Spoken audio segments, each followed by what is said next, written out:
ಸೊಪ್ಪು ದಾಲ್ ಮಾಡ್ತಾ ಇದ್ದೀನಿ. ಒಂದೇ ಒಂದು ಮುಷ್ಟಿ ಎಳೆ ನುಗ್ಗೆ ಸೊಪ್ಪು, ಒಂದೇ ಒಂದು ಮುಷ್ಟಿ ಅಷ್ಟು ನುಗ್ಗೆ ಸೊಪ್ಪು ತಗೊಂಡಿದ್ದೀನಿ. ಎಳೆದಾಗಿರ್ಬೇಕು, ಬಲ್ತಿದ್ರೆ ಚೆನ್ನಾಗಿರೋದಿಲ್ಲ ಇದು. ಅದಕ್ಕೆ ನಾನು ಅರ್ಧ ಕಪ್ಪು ತೊಗರಿಬೇಳೆ ಹಾಕ್ತಾ ಇದ್ದೀನಿ. ಇದು ಮೈಸೂರು ದಾಲ್ ಅಂತಾರಲ್ಲ, ಬೇಕಾದರೆ ಅದು ಹಾಕೋಬೋದು. ನಾನು ಅದು ಇಟ್ಟು ನುಗ್ಗೆ ಸೊಪ್ಪು ಇಟ್ಟು ಅಂದ್ಬಿಟ್ಟು ನಾನು ಹೆಸರು ಬೇಳೆ ಹಾಕ್ತಾ ಇದ್ದೀನಿ ಅರ್ಧ ಕಪ್ಪು. ಒಂಚೂರು ತೊಳೆದ್ಬಿಟ್ಟು ನೋಡೋಣ. ಅಲ್ಲಿ ಬೇಳೆ ತೊಳ್ಕೊಂಡಿದ್ದೀನಿ. ಬೇಳೆನ ನೆನೆಸಿದ್ರೆ ಒಂದು ಹಾಫ್ ಆನ್ ಅವರ್ ನೆನೆಸಿದ್ರೆ ತುಂಬ ಚೆನ್ನಾಗಿ ಬರುತ್ತೆ. ನಾನು ಇಲ್ಲಿ 4 ಹಸಿಮೆಣಸಿನ್ಕಾಯಿನ ಸೀಳ್ಕೊಂಡಿದ್ದೀನಿ. 2 ಟೊಮೊಟೊ ಸಣ್ಣದು ಹಚ್ಕೊಂಡಿದ್ದೀನಿ. ಅದನ್ನು ಹಾಕ್ತೀನಿ. ಆಮೇಲೆ ಹಾಕೋದಂದರೆ ಸ್ವಲ್ಪ ಬಾಯಿಗೆ ಸಿಕ್ಬಿಡುತ್ತೆ. ಇವಾಗಾದರೆ ನುಣ್ಣಗೆ ಬೇಯುತ್ತೆ. ದಾಲ್ ಅಂದರೆ ಫಸ್ಟೇ ಸ್ನ್ಯಾಕ್ಸ್ ಥರ ಬೇಯಬೇಕು. ಸ್ವಲ್ಪ ಅರಿಶಿನ ಪುಡಿ ಹಾಕ್ಕೊಳ್ತಿದ್ದೀನಿ.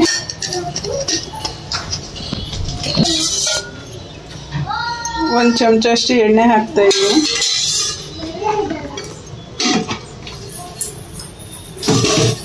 ಅಂತ ಏನಿಲ್ಲ, ನೀವು ಜಾಸ್ತಿ ಬೇಕಂದರೆ ಜಾಸ್ತಿ ಹಾಕೋಬೋದು. ನಾನೊಂದು 2 ಗ್ಲಾಸ್ ಅಷ್ಟು ಹಾಕ್ಬಿಟ್ಟು ನೆನೆಸಿ ಇಟ್ಟು ಹಾಫ್ ಆನ್ ಅವರ್ ಬಿಟ್ಟು ಕುಕ್ಕರಲ್ಲಿ ಇಡ್ತೀನಿ.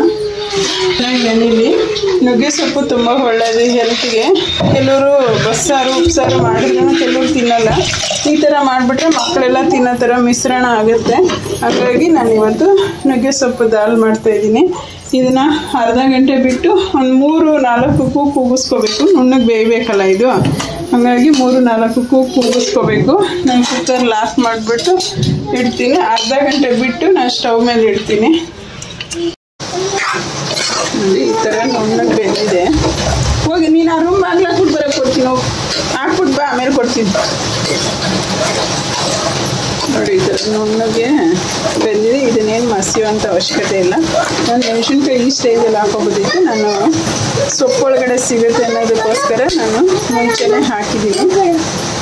ನೋಡಿ ಒಂದು 4 ಬೆಳ್ಳುಳ್ಳಿ ಇದ್ವು ಮತ್ತು ಈರುಳ್ಳಿ ಸ್ವಲ್ಪ,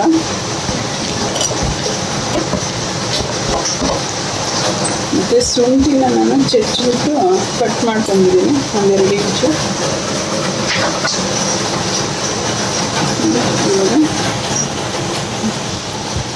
ನಾನು ನುಗ್ಗೆ ಸೊಪ್ಪು ಬಿಡಿಸಿ ಇಟ್ಕೊಂಡಿದ್ದೀನಿ. ಇವಾಗ ಮಳೆ ಬಂದಿದೆಯಲ್ಲ, ಮಳೆನಲ್ಲೇ ಕಿತ್ಕೊಬಂದೆ ನಾನು. ಹಂಗಾಗಿ ತೊಳೆಯಲಿಲ್ಲ ನಾನು, ಹಂಗೆ ಹಾಕ್ತಾಯಿದ್ದೀನಿ.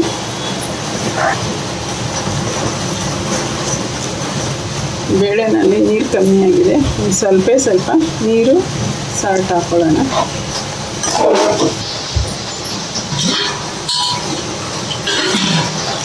ನಿಮಗೆ ಎಷ್ಟು ತೆಳ್ಳಗೆ ಬೇಕು ಅಷ್ಟು ತೆಳ್ಳಗೆ, ಅಥವಾ ಗಟ್ಟಿ ಬೇಕಂದರೆ ಗಟ್ಟಿಗೆ ನೋಡಿ ನೀರು ಹಾಕ್ಕೊಳ್ಳಿ. ಇನ್ನೇನು ಇದು ಗಟ್ಟಿ ಆಗಲ್ಲ. ಬೇಳೆ ಎಲ್ಲ ಬೆಂದು ನುಣ್ಣಗಾಗಿದೆಯಲ್ಲ, ನಿಮ್ಗೆ ಗಟ್ಟಿ ಆಗಲ್ಲ. ಚಪಾತಿ, ಮುದ್ದೆ, ಅನ್ನ ಏನೇನು ಬೇಕಾದರೂ ಮಾಡ್ಕೋಬೋದು. ನಾನು ಚಪಾತಿ ಮಾಡ್ತಾಯಿದ್ದೀನಿ. ರುಚಿಗೆ ತಕ್ಕಷ್ಟು ಉಪ್ಪು ಹಾಕ್ತಾಯಿದ್ದೀನಿ.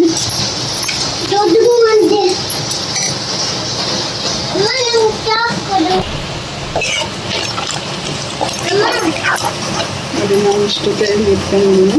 ಒಂದೇ ಒಂದು ಪ್ಲೇಟ್ ಕೂಗಿಸ್ಕೊಳ್ಳೋಣ ಕುಕ್ಕರಲ್ಲಿ.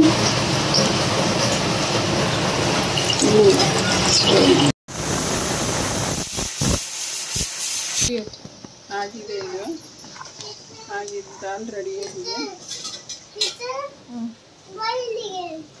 ಏನಕ್ಕೆ ಬಾಗ್ಲಾಕೋದ್ರೆ ಒಂದು ಒಗ್ಗರಣೆ ಮಾಡ್ಕೊಳ್ಳೋಣ. ಅದಕ್ಕೆ ನಾನು ಎಣ್ಣೆ ಹಾಕಿದ್ದೀನಿ. ತುಪ್ಪ ಇದ್ರೆ ಹಾಕಿದ್ರೆ ಚೆನ್ನಾಗಿರುತ್ತೆ, ಯಾವುದಾದ್ರೂ ಹಾಕೋಬೋದು. ನಾನು ಸದ್ಯಕ್ಕೆ ಎಣ್ಣೆ ಹಾಕಿದ್ದೀನಿ. ಒಂದು 4 ಬೆಳ್ಳುಳ್ಳಿನ ಹಾಗೆ ಚೆಚ್ಚಿದ್ದೀನಿ. ಸಿಪ್ಪೆ ಇದ್ದರೆ ಚೆನ್ನಾಗಿರುತ್ತೆ ಇದು. ನಾನು ಒಂದು 2 ಬ್ಯಾಡಿಗೆ ಮೆಣಸಿನ್ಕಾಯಿ ಮುರಿದು ಹಾಕಿದ್ದೀನಿ. ಯಾವುದಾದ್ರೂ ಹಾಕೋಬೋದು. ಅಥವಾ ಒಣ ಮೆಣಸಿನ್ಕಾಯಿ, ಸ್ವಲ್ಪ ಕರಿಬೇವು,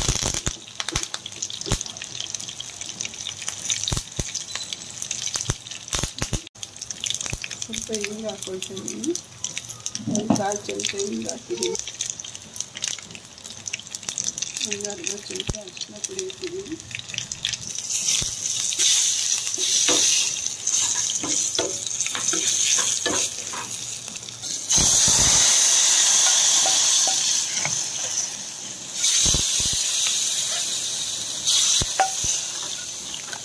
ನೋಡಿ ಸುಂದರವಾದ ನುಗ್ಗೆ ಸೊಪ್ಪಿನ ದಾಲು ರೆಡಿಯಾಗಿದೆ. ಬಿಸಿ ಬಿಸಿ ಅನ್ನಕ್ಕೆ, ಮುದ್ದೆಗೆ ಚಪಾತಿ ದೋಸೆ ಏನು ಬೇಕಾದ್ರೂ ಊಟ ಮಾಡ್ಬೋದು ಸ್ನೇಹಿತರೆ.